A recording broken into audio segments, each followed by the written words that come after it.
Curso de Leyes No Ágidas, clase 15 del rabino Ariel Grossman. La Torá como guía moral para todos.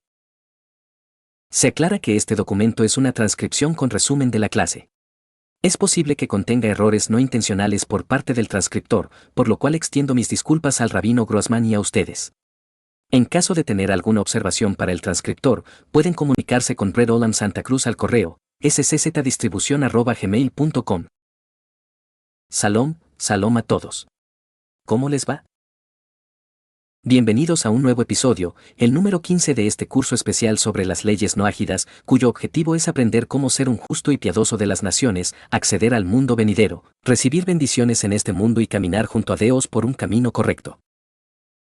Este curso enseña cómo Dios establece su libertad a través de los 7 principios universales, conocidos como el Pacto del Arco Iris. En esencia, estamos estudiando el manual de instrucciones de la vida. Este ciclo de clases se dicta todos los jueves. Nos encontramos en el episodio número 15, y este espacio está dedicado por el Gran Templo Paso de Buenos Aires, así como por todas las personas que se comunican con nosotros y realizan su generosa aportación para la difusión de las palabras de la Torá. A todos ellos les expresamos nuestro agradecimiento. Dedicamos especialmente esta clase a aquellas personas que durante la semana nos han dicho: Rabino, conocemos el poder de la Torá, tal como expresa el versículo del profeta Isaías, donde se enseña que la Torá es un árbol de vida para quienes se aferran a ella, y que todos los que la promueven son benditos. Por ese motivo, esta clase está dedicada a ellos. Aclaración: al finalizar la clase realizaremos una plegaria conjunta por la abundancia económica, para que haya éxito en los negocios y prosperidad material para cada uno. Esto es muy importante. Se trata de una plegaria especial escrita por un gran sabio y místico de la Torá de hace aproximadamente 400 años, la cual fue traducida recientemente y ya se encuentra disponible en nuestro portal y en nuestro canal, en la sección de publicaciones. Rezaremos todos juntos pidiendo abundancia económica. Actualmente nos encontramos estudiando el capítulo 8 del libro Los 7 Principios Divinos, del Rabino Weiner, en su primera parte. Explico brevemente la estructura del curso, especialmente para quienes se están incorporando recientemente. Es importante que también puedan acceder al canal y ver las clases anteriores, donde realizamos explicaciones introductorias fundamentales. En la clase de hoy abordaremos la conducta moral que se espera de una persona no ágida. En la clase de la próxima semana hablaremos sobre la tesubá, término que se refiere al arrepentimiento y al proceso de retorno y transición hacia una vida monoteísta, lo cual es un aspecto fundamental en el camino del no ágida. Posteriormente, en la tercera semana, comenzaremos a estudiar las leyes normativas relacionadas con la prohibición de la idolatría, en todas sus formas, y todo lo que está vinculado a este tema. En el capítulo número 8, el rabino Weiner nos enseña acerca del deber del comportamiento moral. Ya hemos explicado que existen 3 vertientes dentro de los deberes de las personas no ágidas. La primera vertiente es el detalle y la reglamentación de cada uno de los 7 principios universales y sus normativas. La segunda vertiente es la ética y la moral de las personas que observan las leyes no ágidas. Esto significa que quienes observan y cumplen las leyes no ágidas, junto con su reglamentación, van desarrollando una conciencia moral y una ética fundamentada en esos preceptos. Esa conciencia va definiendo un estatus moral, es decir, les permite discernir qué es correcto y qué es incorrecto. Esta es una vertiente fundamental del camino no ágida.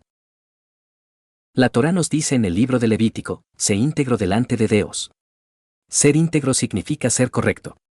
Pero surge la pregunta: ¿qué es lo correcto? La respuesta es que, a medida que una persona practica los preceptos no ágidas, comienza a comprender con claridad qué es correcto y qué no lo es.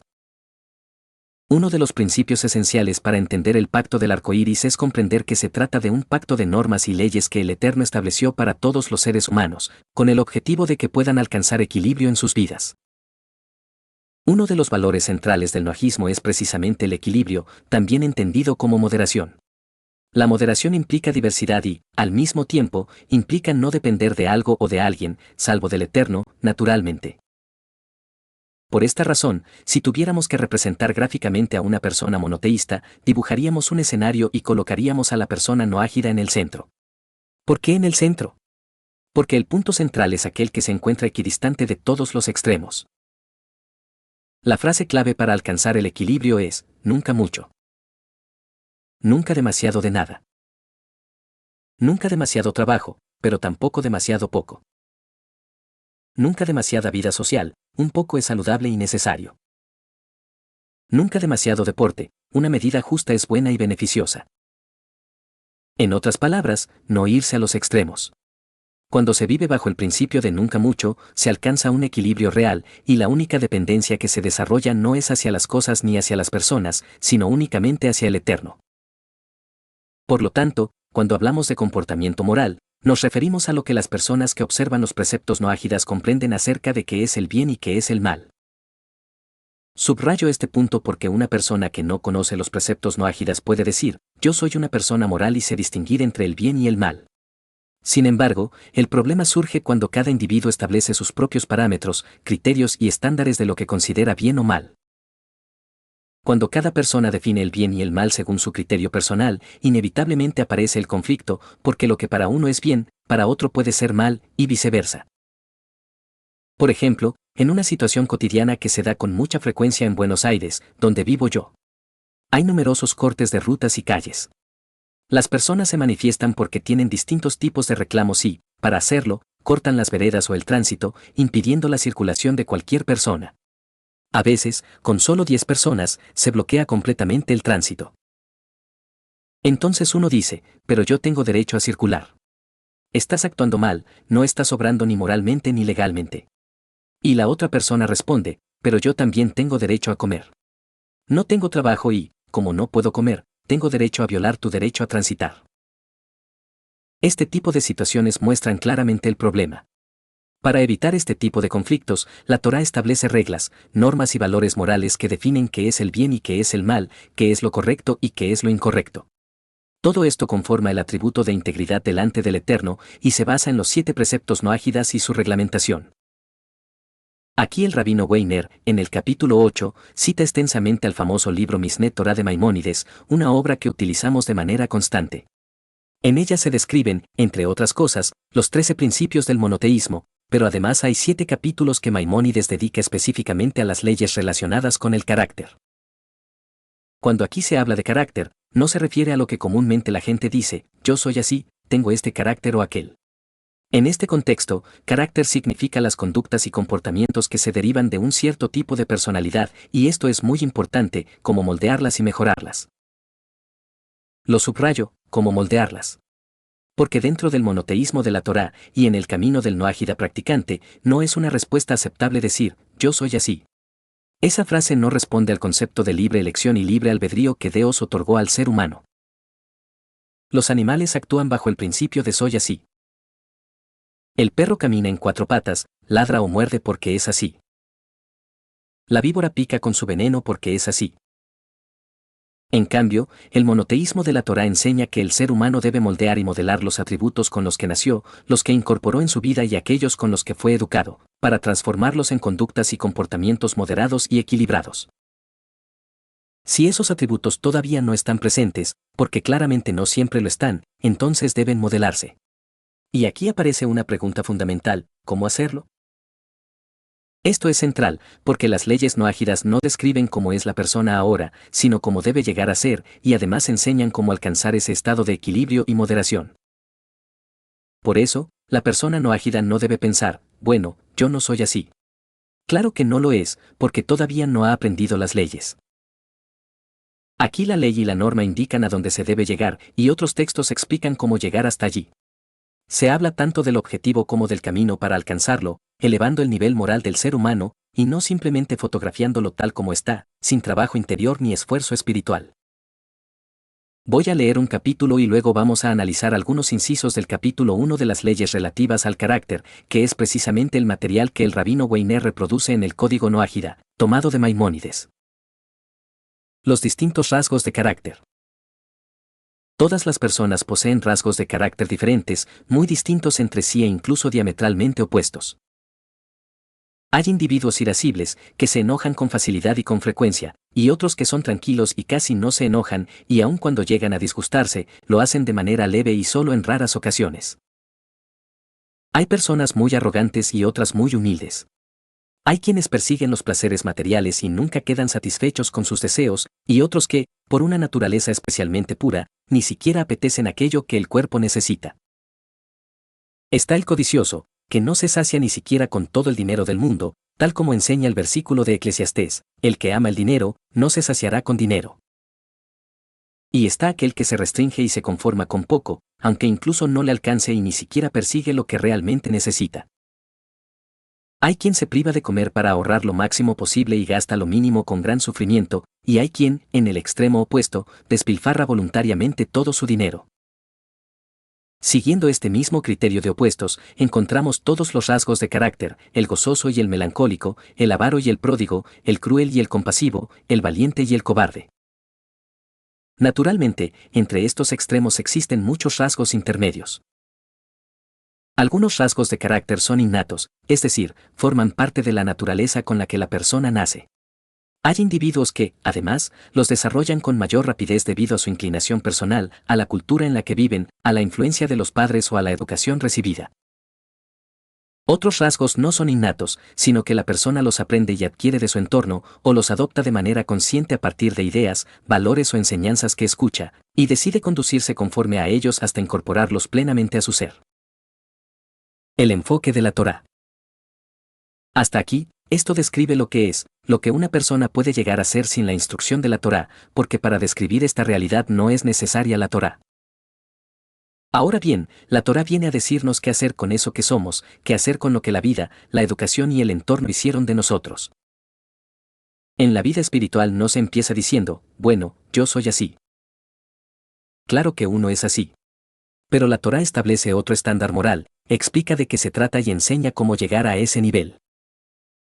De eso es de lo que vamos a hablar, no de cómo somos hoy, sino de cómo podemos llegar a ser, de nuestro potencial. Eso es elevar el nivel moral, y ese es uno de los objetivos centrales de las leyes noágidas: que la persona pueda progresar, desarrollar su personalidad conforme a los principios de la Torá y mejorarse como ser humano. Esto no se limita únicamente al ámbito de la conducta y el comportamiento, que corresponde a la parte normativa, sino también al ámbito de los rasgos de personalidad. Evidentemente, este proceso no se agota en una sola clase. Se trata de un campo del saber de la Torá llamado Musar, es decir, las enseñanzas éticas. A lo largo de los años se han dado muchas clases de Musar en distintos grupos noágidas, donde este material se ha estudiado y difundido. Un libro que recomiendo especialmente para este propósito, muy bien traducido y explicado por la editorial Jerusalén de México, es un clásico del Musar de aproximadamente 500 años de antigüedad, titulado Orjot Tzadikim, El camino de los justos. Es importante no confundirlo con La senda de los justos de Rabbi Haim Moshe Luzzatto, que es otro libro de Musar. Ese texto no se recomienda al inicio del camino espiritual, sino en una etapa posterior. Para comenzar, la recomendación es Orjot Tzadikim, publicado por la editorial Jerusalén de México. Se trata de 2 tomos con 28 capítulos, dedicados a trabajar y moldear las emociones y los rasgos del carácter. Maimónides, en el inciso número 3, avanza y explica qué hacer con los rasgos de carácter que fueron descritos anteriormente. Y dice lo siguiente: los extremos de los rasgos de carácter no son un buen camino, y no es bueno encaminarse en ellos ni aprenderlos. Por esta razón dijimos que ningún extremo, en ninguna cosa, es positivo. De hecho, esta idea se refleja en una de las explicaciones del versículo de Salmos 16, 8, al Eterno he puesto siempre delante de mí. En hebreo, la palabra traducida como puse, que es ibiti, proviene de la raíz ibión, que significa equidistancia. Es decir, el rey David está diciendo: me mantengo equidistante de las cosas y de las personas, mi única dependencia es del Eterno. No depende de objetos ni de seres humanos, sino únicamente de Dios. ¿Y cómo se logra esto? Con el principio de nunca mucho. Es decir, estar siempre en el centro, en un sendero equilibrado. Así como en el boxeo o en el ajedrez quien domina el centro tiene ventaja, en la vida también gana quien domina el centro, quien vive de manera moderada y equilibrada. Por eso, Maimónides vuelve a enfatizar: los extremos de los rasgos de carácter no son un buen camino, y no es bueno encaminarse en ellos ni aprenderlos. Y continúa diciendo que, si una persona percibe que su naturaleza se inclina o tiende hacia alguno de esos extremos, entonces debe trabajar sobre ello. Hasta aquí, esta es la base. Y ahora la pregunta es: ¿qué hacemos con esto? Antes de continuar, es importante verificar si se comprende bien el encuadre general que hemos establecido. Existen rasgos de carácter que la persona adquiere de su entorno, de manera consciente o inconsciente, y a partir de allí comienza el proceso de formación de su personalidad.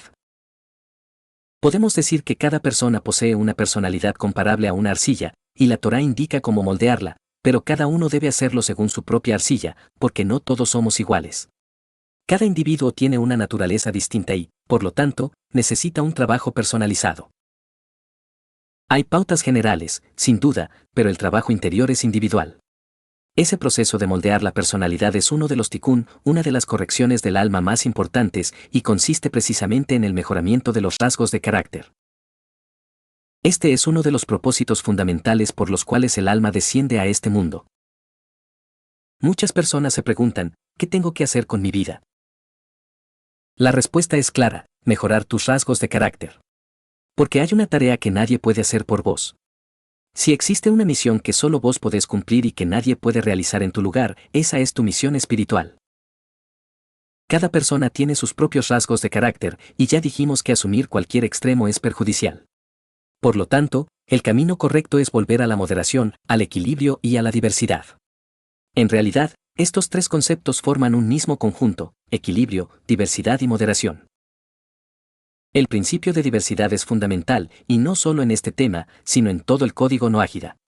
En las primeras clases establecimos las bases del pacto del arco iris, que es precisamente el código Noájida.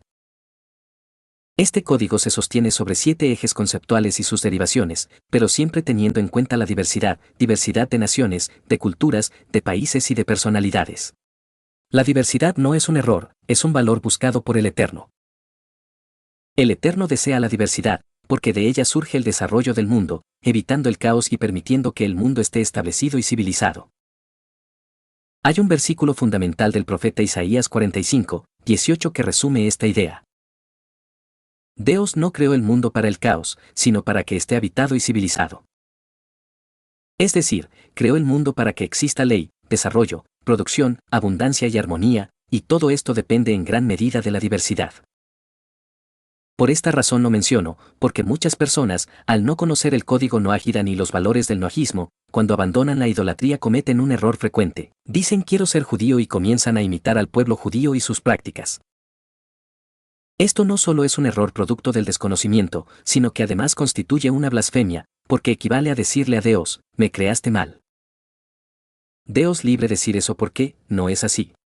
Dios sabe perfectamente cómo creó a cada persona y busca la diversidad.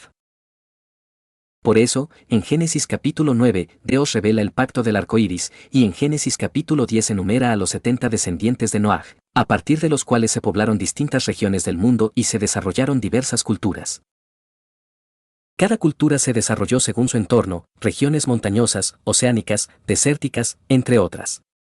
La diversidad es un valor buscado, y junto con la moderación y el equilibrio, conforma un solo conjunto de valores, los valores noájidas. Los extremos de los rasgos de carácter no son un buen camino, y no es correcto encaminarse en ellos ni aprenderlos.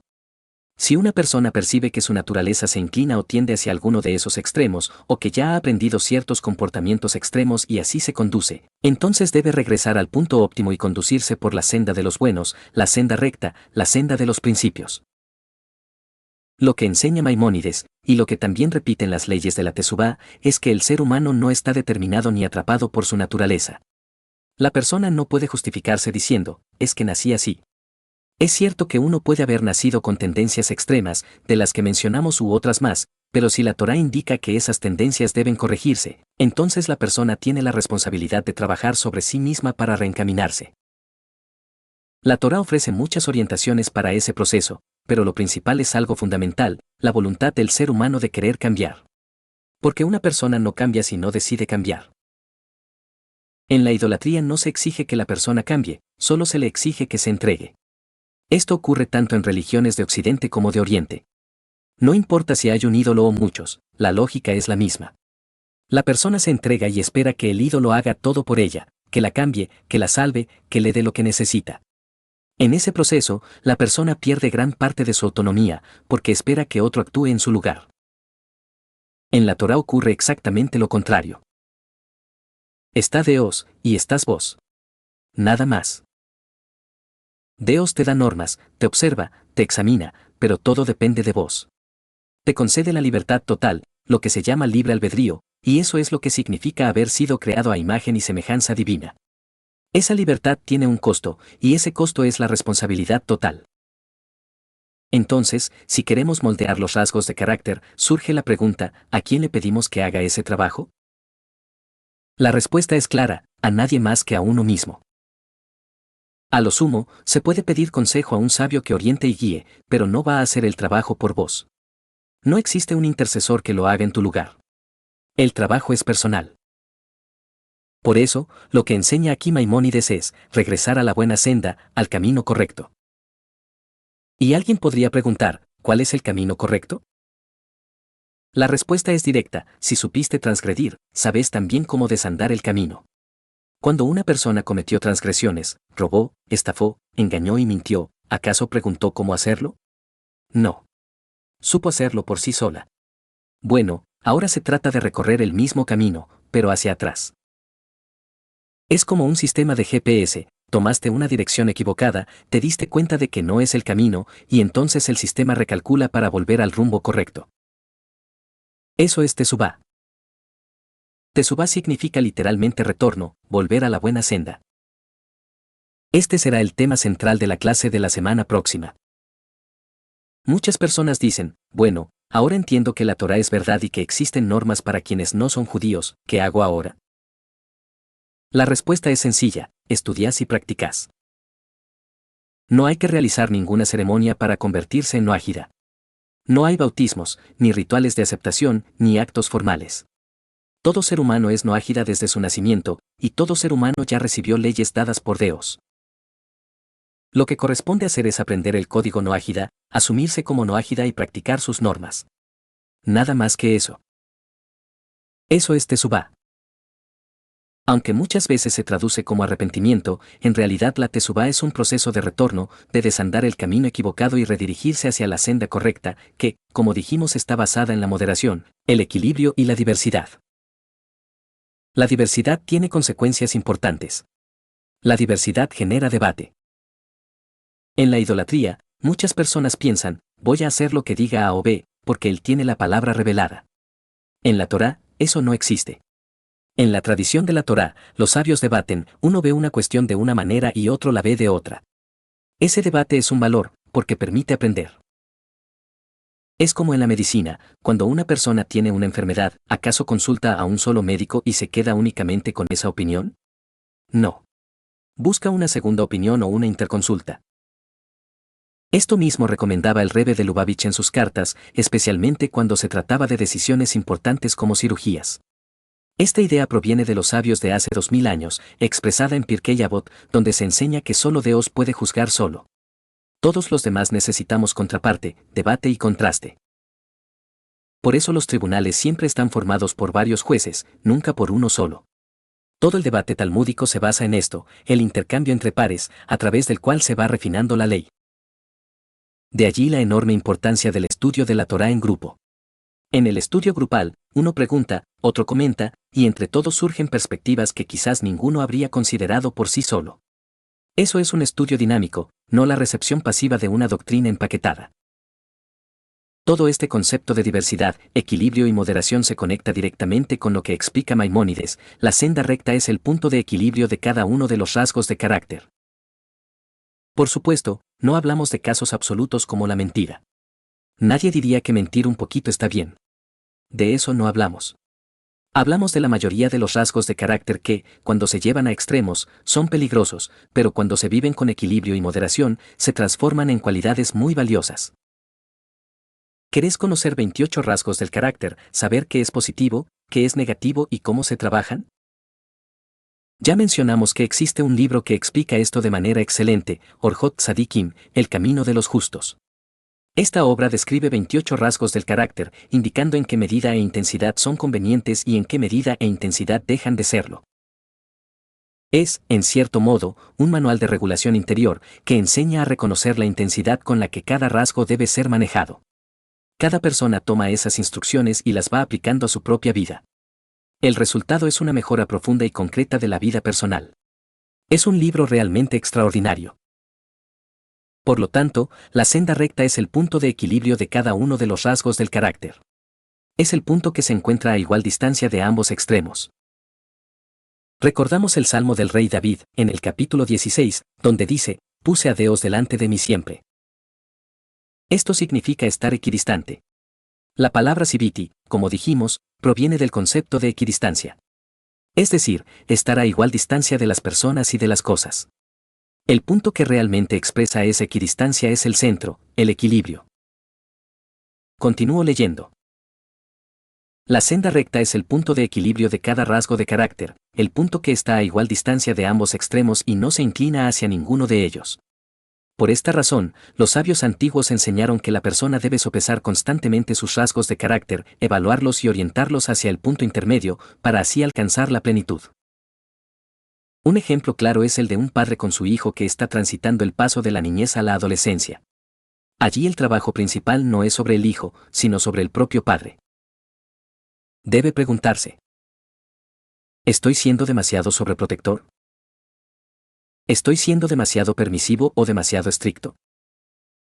Quizás deba repensar lo que dijo, revisar las recompensas que da, evaluar si son excesivas o insuficientes, o incluso consultar con otra persona. Debe sopesar el trato que le está dando a su hijo, ¿es demasiado afectuoso o demasiado rígido? Esto es lo que significa el trabajo constante de rebalancear y repensar. Traigo este ejemplo de la educación de los hijos porque el enfoque no puede ser el mismo a los 8 años que a los 10, a los 12, a los 14 o a los 16. Los mismos parámetros que un padre utiliza con un niño pequeño no sirven para un adolescente porque cambian las responsabilidades, los desafíos y las necesidades. Por eso, la persona debe estar en permanente autorreconfiguración. Esta idea de orientar los rasgos del carácter hacia la senda intermedia también tiene una visualización simbólica muy clara en la Torá.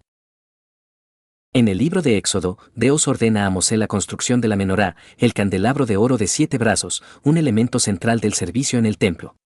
De hecho, el logo de luz de la Torá está inspirado en este símbolo. La instrucción divina fue que las mechas de las luminarias estuvieran orientadas hacia el centro. Si observan ilustraciones de la menorá en libros de Torá con autorización rabínica, es decir, representaciones precisas, verán que las mechas no están todas rectas hacia arriba. Las de la derecha se inclinan hacia la izquierda, y las de la izquierda hacia la derecha, de modo que todas convergen en el centro. Esto expresa exactamente lo que enseña Maimónides, que los rasgos del carácter deben ser equilibrados y sopesados, porque esa es una de las tareas fundamentales del ser humano. Pregunta de un participante: ¿cómo debe tratarse una persona a sí misma para mejorar sus rasgos de carácter? Respuesta del rabino: debe saber que dentro de la Torá existe un saber específico que trata justamente este tema, y es fundamental estudiarlo lo más posible para contar con las herramientas adecuadas. Ese saber se llama musar, es decir, enseñanzas éticas. No se trata de un solo libro, sino de un campo de conocimiento dentro de la Torá, un saber específico. Pregunta de un participante: ¿es verdad que los rasgos de carácter se heredan y vienen en el ADN? Respuesta del rabino: no. Aquí estamos hablando de algo muy importante.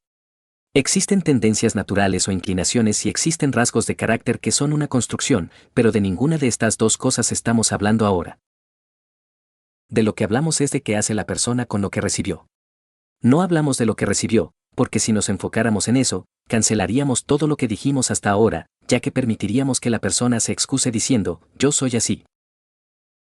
Y para decir yo soy así no necesito la Torá. La Torá la necesito precisamente para no quedarme como soy, sino para cambiar. Por eso, no necesitas adjudicar tus rasgos de carácter a vidas pasadas, al signo zodiacal, a tus padres, al entorno ni a nada de eso. Ese carácter que tenés sos vos, ahora el trabajo es moldearlo conforme a la Torá. Ese es el punto. No nos concentremos en lo que somos o en lo que hicieron de nosotros, sino en qué es lo que la Torá pide de nosotros y cómo llegar a eso. La Torá hace una distinción muy clara entre la biología del ser humano y los rasgos culturales adquiridos. Un ejemplo simple. Papá, tengo sed. ¿Tenés sed? Toma agua. No, quiero Coca-Cola. Entonces no tienes sed. La sed es una necesidad biológica que se sacia con agua. Cuando el niño quiere Coca-Cola, no está respondiendo a una necesidad natural, sino a un gusto aprendido.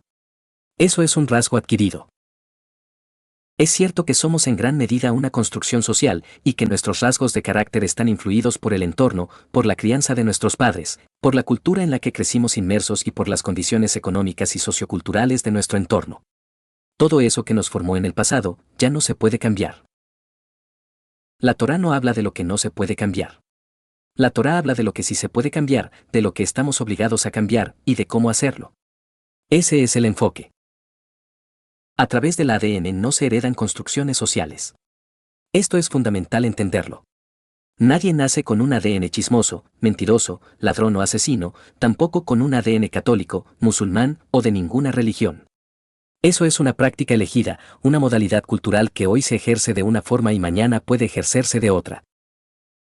Que las iglesias o sistemas religiosos intenten convencer a las personas de que eso es su identidad esencial es otro tema, pero la persona debe hacerse cargo de su responsabilidad. Tenemos rasgos de carácter construidos por muchos factores, y eso no se puede modificar. Lo que sí se puede modificar son las conductas, y la Torá explica cómo hacerlo y qué es lo que Dios espera de cada uno de nosotros: equilibrio, moderación y diversidad, entre otras cosas. Pregunta de un participante: ¿todo ser humano es noágida, incluso si practica idolatría? Respuesta del rabino: eso no tiene nada que ver. Que una persona practique idolatría no significa que no esté bajo leyes.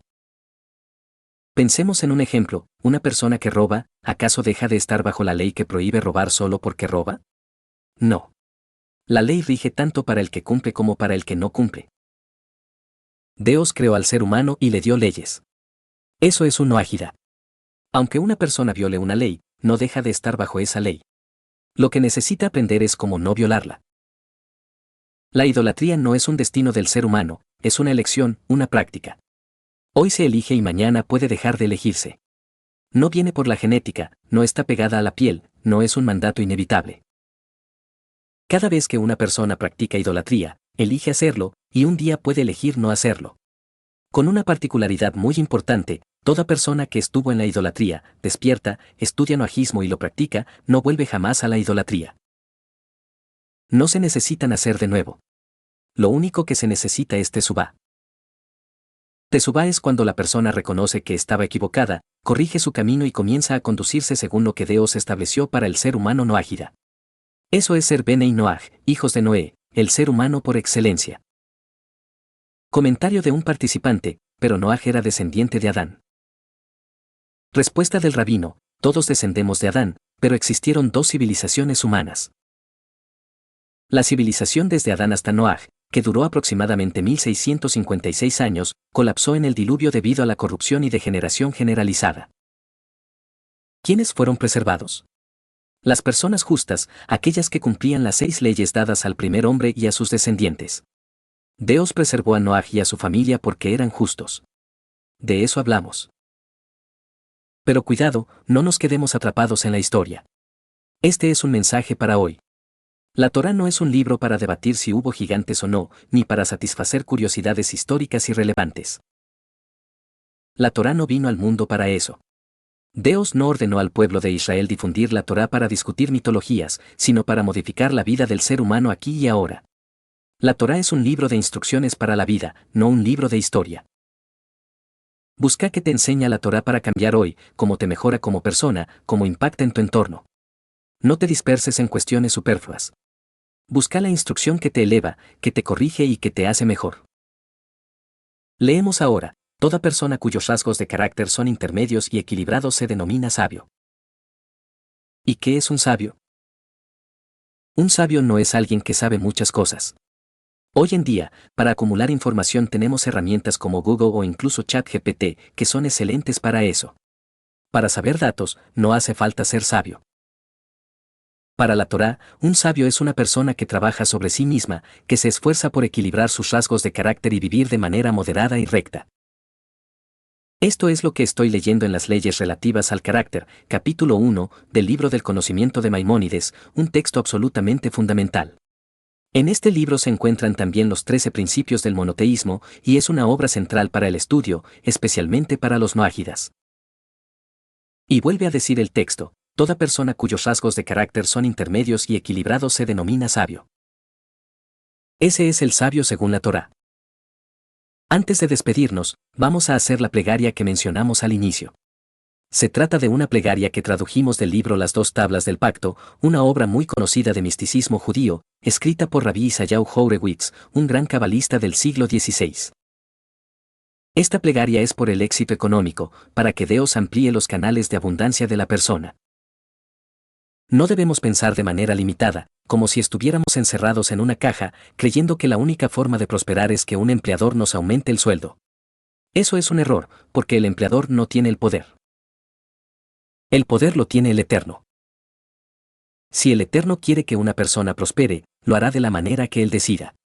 Puede ser a través de un trabajo, de un negocio, o incluso de una situación totalmente inesperada. Si Él quiere que sea por un canal determinado, así será, y si quiere que sea por otro, también será. No depende de benefactores, ni de empresas, ni de personas. Depende directamente del Eterno. La plegaria para el éxito económico. He aquí me dispongo a emprender la obra de mis manos con el permiso del Santo bendito sí. Soberano del universo, está escrito en tu santa palabra, mas aquel que confía en el Eterno estará rodeado de bondad. Salmos 32, 10. De uno os verdadero e omnipotente, concédeme la bendición y el éxito en todo lo que yo haga, pues confío absolutamente en que tú me lo otorgarás. Que se cumpla en mí el versículo arroja al Eterno tu carga y él te sustentará. Salmo 55, 23. Amén y amén.